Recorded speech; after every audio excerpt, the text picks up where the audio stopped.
Apakah langit baru itu? Dan apakah bumi baru itu? Bumi baru ialah hati yang suci, yang tengah dipersiapkan oleh tangannya sendiri, yang ditampakkan oleh Tuhan, dan melaluinya Tuhan akan ditampakkan. Sedangkan langit baru ialah tanda-tanda yang sedang ditampakkan melalui tangan hambanya ini. Akan tetapi sayang, dunia telah menentang penampakannya ini. Pada tangan mereka tiada lain selain kisah-kisah belaka. Tuhan mereka hanyalah menurut khayalan mereka sendiri. Hati mereka resah, semangat mereka lumpuh, dan di atas mata mereka ada tutupan. Bangsa-bangsa lain telah kehilangan Tuhan hakiki mereka, lebih-lebih lagi bangsa yang telah menjadikan anak manusia sebagai Tuhan. Tengoklah keadaan orang-orang Islam, betapa mereka telah melantur jauh dari Tuhan. Mereka menjadi musuh kental bagi kebenaran, dan menjadi penentang yang kejam di jalan orang-orang soleh.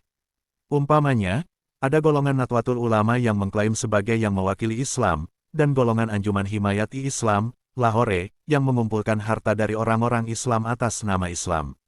Benarkah orang-orang ini menginginkan kesejahteraan bagi Islam? Apakah orang-orang ini memberi dukungan kepada jalan lurus? Apakah mereka ingat, di bawah musibah-musibah apakah Islam sedang dihimpit, dan bagaimanakah sunnah ilahi akan bekerja untuk menyegarkannya kembali?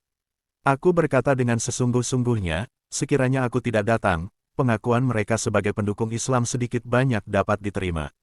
Akan tetapi, orang-orang itu sekarang menjadi terdakwa di hadapan pengadilan Tuhan, sebab, kendati mereka mengaku sebagai pendukung Islam, namun tatkala bintang terbit di langit, mereka itulah yang pertama-tama mengingkarinya. Sekarang, bagaimanakah mereka akan memberi jawaban kepada Tuhan, yang telah mengutus diriku tepat pada waktunya? Sungguh sayang, mereka tidak acuh. Sementara matahari sudah hampir mencapai waktu tengah hari, namun mereka menganggapnya hari masih malam. Sumber mata air Tuhan telah memancar, namun mereka masih menangis-nangis di tengah padang belantara. Sebuah aliran sungai ilmu samawi sedang mengalir di hadapan mereka, namun mereka sama sekali tidak tahu menahu. Tanda-tanda Tuhan sedang menampakkan wujudnya, namun mereka sama sekali tidak memperdulikannya. Bahkan bukan hanya tidak peduli, mereka malah menampilkan sikap permusuhan terhadap jemaat ilahi.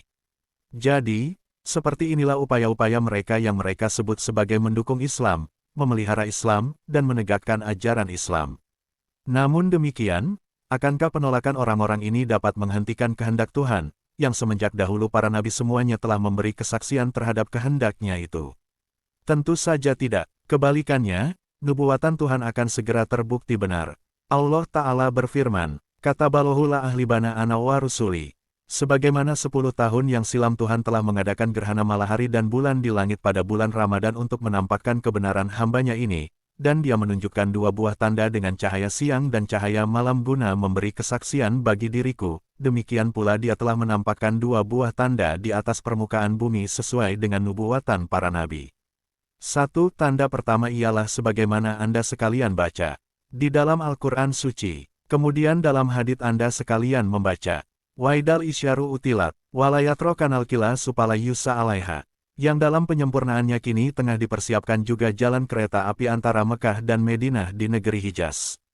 2. Tanda kedua ialah wabah pes, sebagaimana Allah Ta'ala berfirman, Wa immin koryatin ila nahnu muhlikuha qabla yaumil qiyamati au muwasibuha, asabang syadida.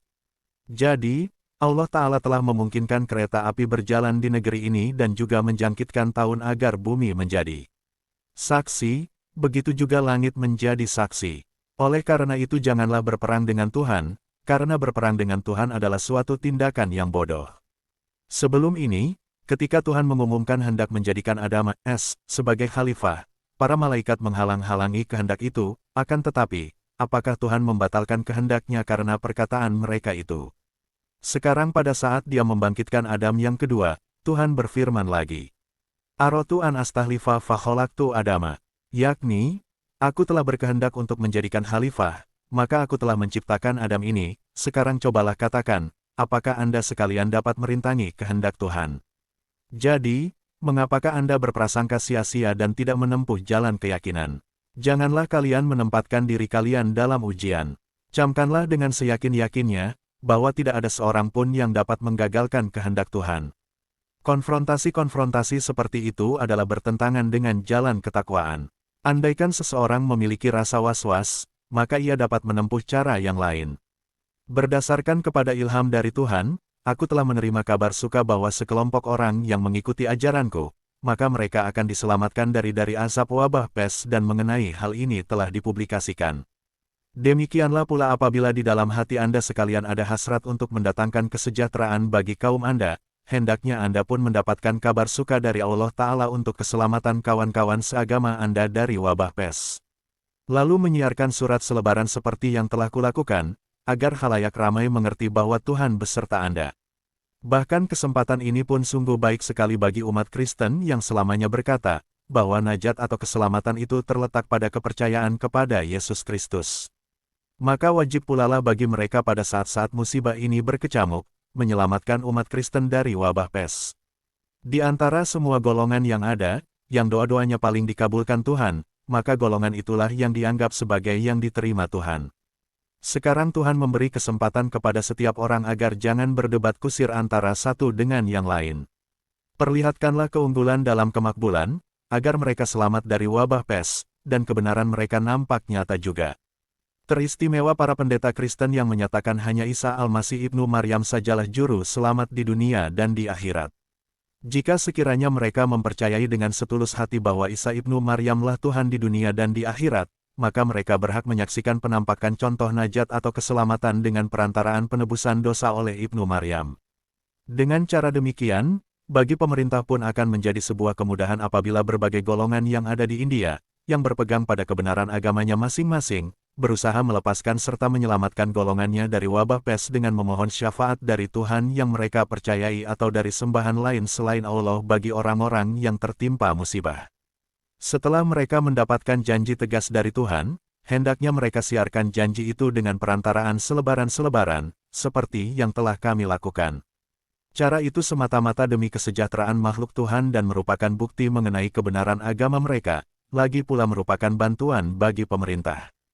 Tentulah yang diinginkan pemerintah tiada lain selain keselamatan rakyat dari malapetaka wabah pes biar dengan cara apapun. Terakhir, melalui pengumuman ini aku ingin memberitahu para anggota jemaatku yang tersebar di seluruh Punjab dan wilayah lain di India, jika pemerintah dengan tegas memerintahkan untuk disuntik, maka seyogianya mereka harus mematuhi perintah itu dan segera minta disuntik sebagaimana yang diperintahkan kepada mereka. Dan akan lebih tepat bagi anggota jemaatku yang diperbolehkan menentukan pilihan untuk mengambil manfaat dari suntikan ini jika mereka tidak sepenuhnya mengamalkan ajaranku yang telah diajarkan kepada mereka, agar mereka tidak tersandung dan tumbang, atau agar keadaan pribadi mereka yang buruk tidak mengelabui mata orang-orang tentang janji Tuhan itu. Secara ringkas di bawah ini aku jelaskan kepada mereka yang mungkin tertarik ingin mengetahui, ajaran yang dengan mengikutinya secara sesempurna-sempurnanya dapat menyelamatkan dari serangan wabah pes itu.